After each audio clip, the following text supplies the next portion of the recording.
This is it. This is my 1915 Model T taxi. It's really neat. Could you start it up for me? It definitely doesn't sound like a Model T would, that's for sure. Bill told me I was coming to look at a rat rod. I didn't know how ratty it was gonna be. Looks like you could catch tetanus from it. Rick instantly fumbles Wilkins, calling him Walken, and the seller has to correct him like a teacher dealing with a distracted kid, and the whole shop turns into a weird comedy sketch. Also, this isn't a cute puppet, it's a coffee mascot with villain energy. Hey, how's it going? Hi, how you doing? Is that Walken? No, it's Wilkins. That's right, Wilkins. This is like one of the very first Jim Henson Muppet sort of things. Rick drops the craziest ad history. Wilkins punishes Walken in over 200 commercials for not drinking coffee. I'm talking run-over Cannon's total cartoon brutality, except it was real advertising. When the seller says Walken died in every commercial, I genuinely blinked. He did these commercials for Wilkins Coffee. There was Wilkins, and there was this other creature like this that was Walken. And it was like 200 different 10 or 15 second long commercials. A guy drags in a vintage Schwinn girl's bike from his grandpa's garage, and his girlfriend apparently looked at it like it was cursed. The seller wants $300, Rick hits him with $80, and you can feel the my feelings moment happening. They settle at $100 because the girl's bike market is not saving anyone's rent. And they just made really good bikes. These came out like the early 60s. The Fiesta was like their highest end girls' bike. What they were going for was durability, reliability. They weren't going for lightweight, high-speed bike. Bob checks the Schwinn and basically reads the profit dream its last rites. He says it costs $1,400 to restore, but would only sell for about $700 afterward. Talk about messy. The only smart move is parting it out for a few hundred, which is the least romantic ending possible. We'll strip down the whole bike, repaint it, restripe it, replace the seat, and all that costs you only $1,400, and then you'll be able to sell it for $700. So I bought it in mind that it might be a parts bike, so apparently it's going to be a parts bike. A customer brings in a John Belushi autograph from the Blues Brothers set, and the story is half the value. Belushi signed it, Aykroyd signed the back, then refused to sign his own for the guy like a straight-up comedy villain. Corey's face says it all. This is either treasure or heartbreak. So how'd you get it? Well, in 1979, I was an extra on the movie. And on the third day, I saw John Belushi and Dan Aykroyd walk into their trailer. I ran over and I said, "Mr. Belushi, would you sign my invitation to be on the set?" He said, "Sure, kid, I'll sign it." Corey calls an autograph expert, and now it's pressure time. The seller is proud and confident, which makes it extra tense because a fake would nuke the whole story. This is peak Pawn Stars. Amazing memory, brutal paperwork test. To look at the examples of signature. John Belushi was normally really sloppy. I mean, he was rushed, he was hurried, and he just wanted to kind of get it over with. And that's what I see in most with signatures. But the thing I really look for is this transition. And I'm looking from the B to the E, and I'm seeing that right there. And I love the finish here. There's no doubt you're looking at the same thing. Toy expert Johnny sizes up the Wilkins puppet and calls it the gangster of puppets, which is ridiculously accurate. Then he hits the seller with the reality slap. It's regional, so it's only worth about $150 to $200. The seller wanted $650, and you can watch the disappointment load in. Almost everything Jim Henson is collectible, but I have no idea what this weird looking thing is actually worth. So I called up Johnny to help me out with it. This is Wilken, the coffee guy the mass murderer. That's who he is, right? Yeah, he was definitely the gangster of puppets. This was a very successful advertising campaign back in the late 50s, early 60s. Rick offers $100, then $125, and that's his ceiling. The seller pauses like he's trying to mentally will the price upward, but it's not happening. He walks out with, "Wilkins and I are just gonna hop away," and the deal dies quietly. Not everybody knew what Wilkins Coffee was or who Wilken and Walkins were, but to any Jim Henson collector, this would be a great piece. So I'll give you like $100 for it, dude. No. It's not that popular. You know what I mean? A few people know about it. How about 4?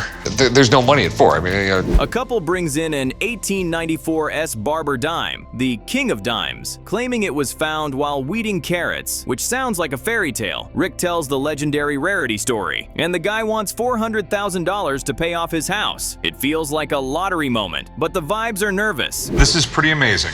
It's debated how many there are out there. The rumor is 24. One of the stories is that the director of Mint was having doing a reception or a party, and he printed 24 dimes and handed them out at gifts at the reception. Signature expert Steve examines the Belushi autograph and confirms it's real, and the relief is instant. He even notes the messy style matches Belushi, and the worn paper actually supports the story. After all that tension, this is a legit win.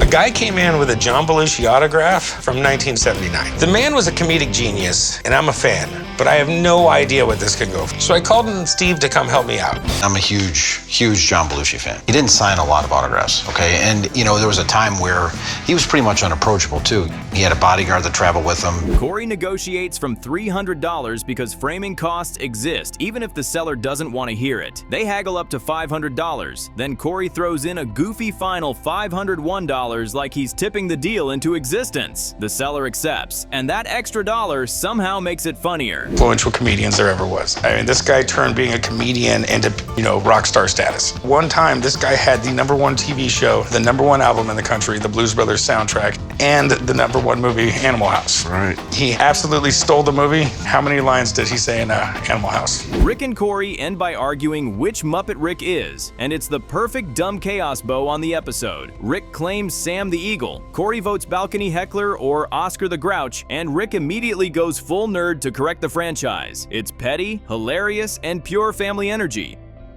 If you were a Muppet, you'd definitely be one of the old guys up top in the balcony complaining and whining about everything. No, actually, I think if I was a Muppet, I would be like Sam the Eagle. Is he a bald eagle? Yes. And that's the only thing you have to do with Sam the Eagle. A fresh-faced grad walks in holding an antique coffee grinder, apparently a graduation gift from his uncle in sanitation. Nothing says congrats like manual caffeine labor, right? Rick's instantly intrigued and starts testing the gears like he's already imagining dollar signs. So what do we got here, man? This is an antique coffee grinder. My uncle works at the Department of Sanitation. He picks up a lot of stuff, and about 5 years ago, he gave this to me as a graduation gift, actually. God, he didn't like you that much, did he? Rick breaks down the backstory. Late 1800s, Chicago-made, cast iron everywhere. The original gears still turn, and there's even faded blue paint tucked into the cracks like antique eyeliner. It's worn but honest, and I'm already picturing the glow-up. Hope you haven't used this thing because you'd probably get lockjaw, man.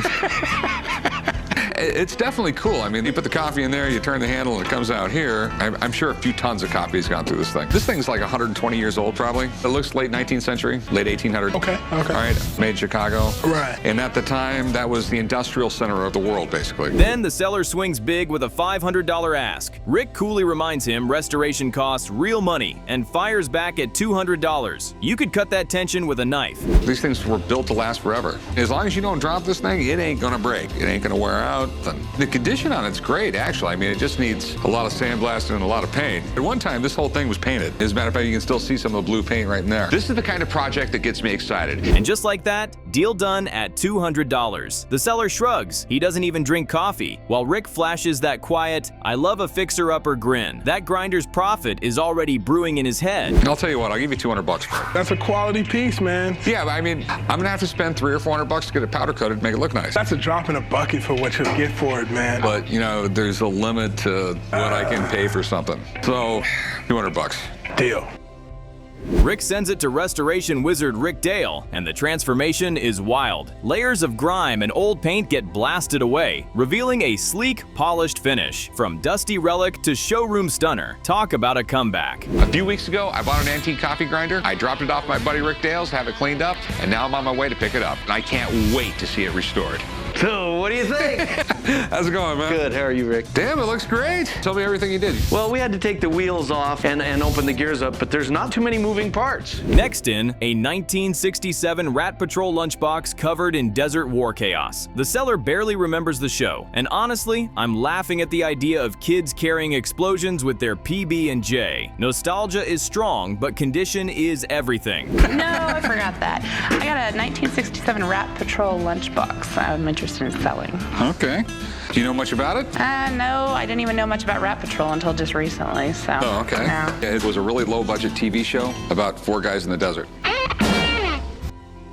Problem is, no thermos, dents everywhere, and missing parts. Rick explains that without the thermos, value tanks, maybe $30 retail. He offers $20, and the seller walks. Okay. Way older than I am. 43 is not that old. No, it is to me. It really isn't. Depends on who you are. The condition is pretty horrendous, though. Yeah. These things are made out of steel, and they dented up and got beat up pretty easily. And you don't have the metal clip right here that holds in the thermos. Yeah. And you don't have the thermos. Then a 6-foot wooden Indian statue stomps into the shop. It's hand-carved, heavy, colorful, and straight out of a grandfather's tobacco shop. The old man explains the history, and I'm thinking this thing owns any room it stands in. Hey, boss. What? Come check this out. You didn't notice a 6-foot Indian walk through the door? Somebody was looking for somebody to replace you anyhow. Probably get more work out of him. That's stone cold. The seller hopes for around $900. The old man calmly counters at $400, and you can feel the air tighten. After a brief back and forth, the seller caves. What are you trying to do, guys? Sell it, pawn it, donate it? I'm trying to sell it. What are you trying to get out of it? I'm looking maybe, I think it might be worth around $9. That might be worth $9 retail. What do you think's a fair price? I'll give you $400 for it. How about $6? I'm not trying to beat you up. If you want to sell it, I'll give you $400 for it. I ain't gonna pay over that. Chum haul that massive statue into the buy room is pure chaos. The old man roasting them while they struggle is comedy gold. Insults flying, dust everywhere, absolute mess. Weighs a lot. The cigar wooden Indian came to be the symbol for a tobacco shop back in the late 1800s. So the people that couldn't speak English and couldn't read English would know where to go. Then things get serious when a seller brings in 1930s home footage of President Franklin D. Roosevelt. Rick's eyes light up immediately. This could be historic gold. The shop energy shifts fast. Who happens to be one of the most popular presidents ever.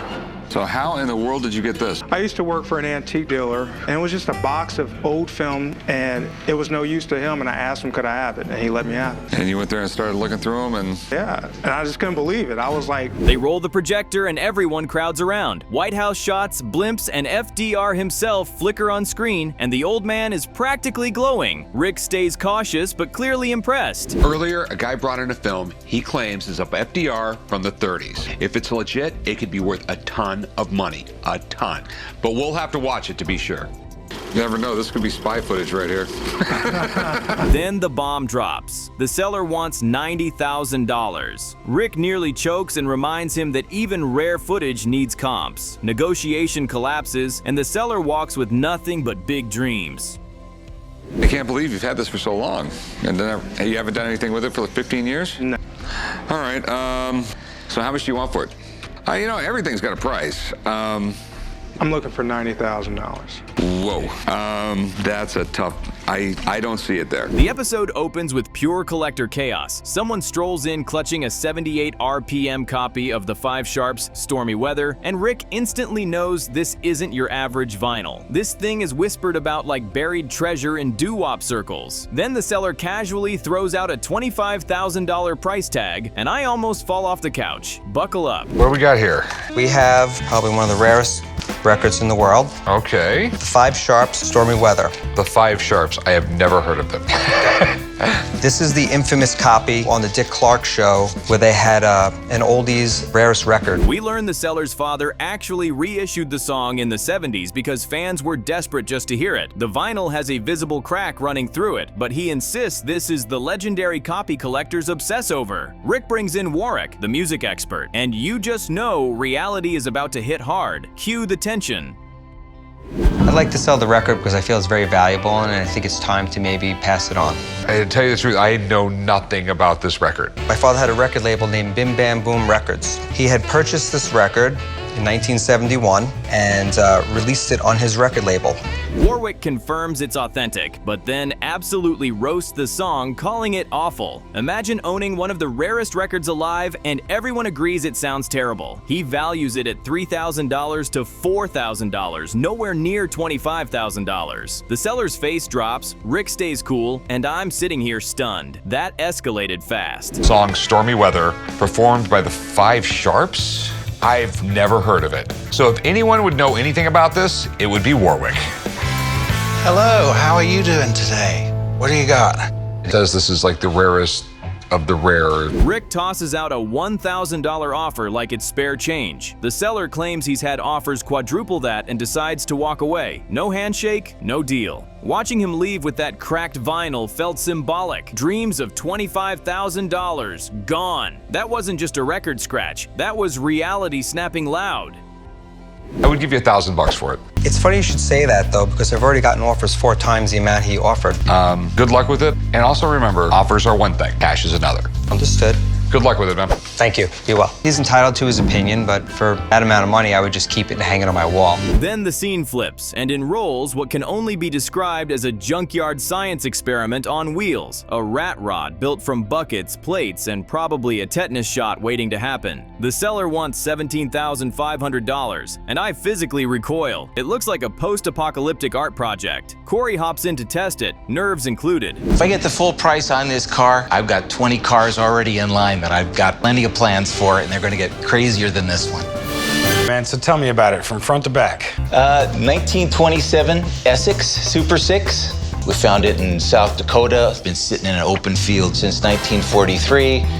Shockingly, the thing actually drives pretty smooth. Corey admits it handles better than it looks, but that asking price still makes him flinch. He offers $11,000, seller counters at $15,000, and they finally shake hands at $13,000. Everyone's smiling, and I'm still trying to process paying 5 figures for rolling scrap metal. Wild. I was pleasantly surprised. Actually drove well, it turned well. There wasn't very many problems I could say as far as driving the vehicle goes. Definitely not as bad as I thought it would be. Well, good, you made it back in one piece. I know that these kind of cars are pretty hot right now, and if I get it for the right price, it should be an easy sell. Next up, wrestling history. A WWE Hall of Fame ring from Paul Bearer, The Undertaker's iconic manager, lands on the counter. The seller confidently asks $22,000. Rick quickly explains these aren't exactly Super Bowl rings. They're more theatrical glory than athletic hardware. He counters with $4,000. Ouch. Hall of Fame WWE ring. It was issued to Paul Bearer. WWE, the sort of wrestling thing. Sort of wrestling thing. My kids thought it was the greatest thing in the world, and then I would tell my kids it's fake, and they'd go, "Shut up, Dad." The seller looks like he just got power slammed emotionally and walks out unimpressed. Rick shrugs, unfazed, and the mood instantly shifts to comedy hour for Rick, and things spiral quickly. I wasn't ready for this level of roasting. I've sold Super Bowl rings for less money. You know, I'd give you $4,000 for it. I've been offered more than $4,000 for it already. It's a weird thing, you know what I mean? Because, I deal a lot in sports rings, but this is not a sports ring. This is a sorta sports ring. Then comes a historical curveball, a pristine 1891 Martha Washington $1 silver certificate discovered inside a random book from a foreclosed home. The seller asks for $1,500, thinking it's decent. Rick casually mentions it could grade sky high and potentially hit 5 figures. Both their eyes widen. Mine too. That's paper royalty. And boom, that's what I came across. Whoa, Martha Washington, $1 bill. This is pretty amazing. She looks really like George Washington, though, doesn't she? Show a little respect. I'm just saying that her hair sucks, that's all. Peter, the currency specialist, steps in and admires the condition like it's museum-bound. He praises its near-perfect state, then spots a faint center crease that changes everything. Retail value? Around $1,500. You can literally see the seller recalculating life in real time. That fold hurt more than expected. A guy came in with a $1 bill from 1891. It's a silver certificate, and it's got Martha Washington's face on the front of it. Grading paper money is a really, really tricky business. So I'm calling in a friend of mine who does this for a living. How's it going, buddy? Hey, Rick. How's it going, man? Nice to meet you, Peter. Hey, Brian. This is the, Martha $1 bill. It's in great shape. Negotiations kick in. Rick offers $800. Seller pushes for $1,400, and they finally land at $1,100. Considering it was hiding inside a book, that's still a win. Rick's satisfied, seller's relieved, and I'm applauding the accidental treasure hunt payoff. Sometimes flipping pages really does pay off. He said $1,500 was a fair retail value, okay? And I have to make a living, so I'll give you $800. $800. Oh man, you're killing me. She just got offered $800 for a $1 bill. Yeah, that you found. I get you guys got to make a living, but come on, man. $1,400. Tell you what, I'll give you $1,000 for it. The episode wraps with pure chaos as the guys continue tossing out wrestling names, and Chum proudly claiming Nacho Daddy nearly take me out. From shattered vinyl dreams to a junkyard hot rod and presidential-era cash, this episode was a roller coaster of ego, antiques, and hilarious burns. The kind they wrestle in? Well, no, I guess when you get in the WWE has a Hall of Fame and they give you a ring when you get in it. This was Paul Bearer, the manager of The Undertaker? The Undertaker. Yeah. If I was a wrestler, I'd be like the Bald Bruiser. Maybe you should rename it to The Bald Loser. The episode blasts off with Rick and Sean chasing rumors of a Civil War Gatling gun out in Utah. But before that fireworks show, a 1915 Ford Model T taxi rolls into the shop looking like it just time traveled. The seller wants $29,900, and Rick and Corey start circling it like two guys who know this could either be a steal or a stall. We heard you might have some cool guns here for sale. Absolutely. That's the Civil War Sharps carbine. We heard that there might be a Gatling gun available. We do have one. This is it. This is my 1915 Model T taxi. It's really neat. Can you start it up for me? It definitely doesn't sound like a Model T would, that's for sure. The owner explains he spent 4 years rebuilding it from scattered parts into a fully functioning antique, keeping the original frame but updating the rest to make it roadworthy. Corey's impressed but cautious, so Danny Coker takes it for a spin and praises it. Great news, except the market isn't exactly red hot for old taxis.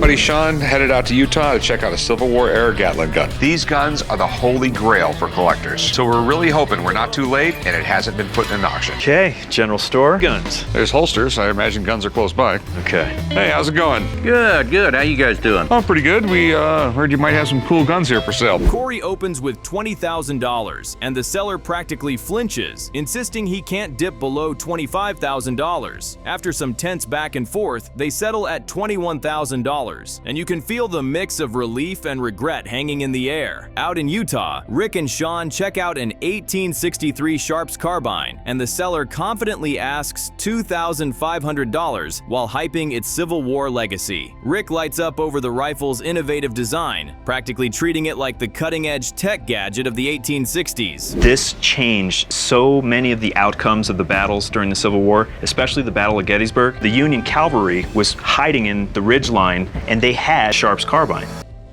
They take the Sharps out for a test fire, and one thunderous shot later, targets are obliterated in a cloud of smoke. Rick is grinning ear to ear, clearly loving every second of holding history that actually goes boom. Originally used during the Civil War, and now it shoots the 50-70 cartridge. The Civil War Sharps carbine were able to rapid fire, and with the rifling within the barrel, made this bullet spiral in the air, keeping the target nice and tight, so they had much better range and accuracy.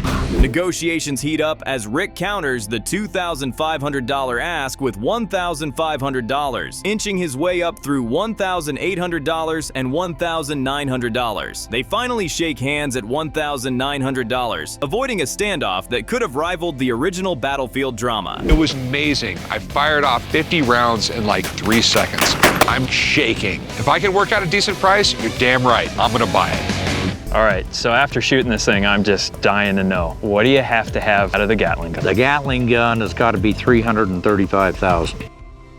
Back at the shop, a vintage Charlie Weaver bartender toy steals the spotlight by mixing a drink, chugging it, and puffing smoke from its ears. The seller wants $300, but after the old man throws out $75 and some sharp banter flies, they land at $90. Know what a martini was at that time? Charlie Weaver was a character on TV back in the 50s. He was on the night show back when Jack Parr was there. He played on the Roy Rogers and Dale Evans show. Yeah. You guys are old. Then comes the crown jewel, an 1883 Colt Gatling gun, gleaming and mounted like something out of a museum. The seller demands $335,000. Rick counters at $200,000 and nudges to $220,000, but nobody's blinking in this high-stakes showdown. Well, Dr. Gatling invented these guns right at the beginning of the war, and his vision was that this was going to be the gun that would end all wars. Yeah. I mean, if the Union Army had these at the beginning of the Civil War, I don't think it would have lasted long.